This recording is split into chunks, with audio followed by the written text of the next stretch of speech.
প্রিয় কৃষি উদ্যোক্তা ভাইরা, আসসালামু আলাইকুম। দেখতে পাচ্ছেন যে ঘেরের পাশের যে যে উদ্যোক্তা, যে যে যে চাষি, তারা কিন্তু দেখেন ঘেরের পাশে মাত্র কয়েকটি গাছ লাগিয়ে কিন্তু এই এই লাউ, আপনারা কি বলেন, এই লাউকে কি বলেন?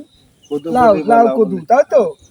এই এই যে হলো দেখেন লাউ, এই লাউ লাগাইছিলেন এখানে, কিন্তু বেশ কয়েকটা লাউ উনি পেয়েছেন মাত্র মাত্র এই যে একটা একটা একটা একটা হলো যে ঝালনা না কি বলেন আপনারা, এক ঝাঁপিতে। হ্যাঁ, একটা একটা গাছে কিন্তু উনি এই লাউগুলো পাইছেন। এবং পাশাপাশি অর্থাৎ হলো যে পুঁই শাক, এই পুঁই শাক দেখুন এত বড় বড় মানে গাছগুলো হয়েছে আর কি, মোটামুটি এবং অনেক মোটা, এবং অনেক অনেক দেখতে খুব ভালো লাগছে এবং অনেক ওজন। তো যাই হোক, আমার ভিডিও করার উদ্দেশ্য হলো যে এই ঘেরের যে ফসল হয়, ঘেরে অসংখ্য ফসল হয়, সবজি হয়, তার প্রমাণ হলো এগুলো। আপনাদের এখানে কি কি ফসল হয় এই ঘেরে? আমাদের শাক, কদু, কুমড়ো, কুমড়া, টমাটা। টমাটা আছে এবার? হ্যাঁ, কি জাতের টমেটো করছেন? আপনার লাগাইছিল মিন্টু।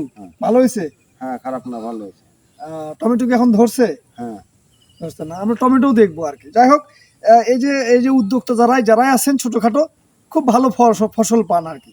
এই উদ্দেশ্যে ভিডিও করা যে যারাই অল্প জায়গা আছে তারাই খুব যত্নবান এবং অনেক পরিশ্রম করেন, এবং তারা অনেক মানে ভালো ফসল করেন এবং সবজি পান।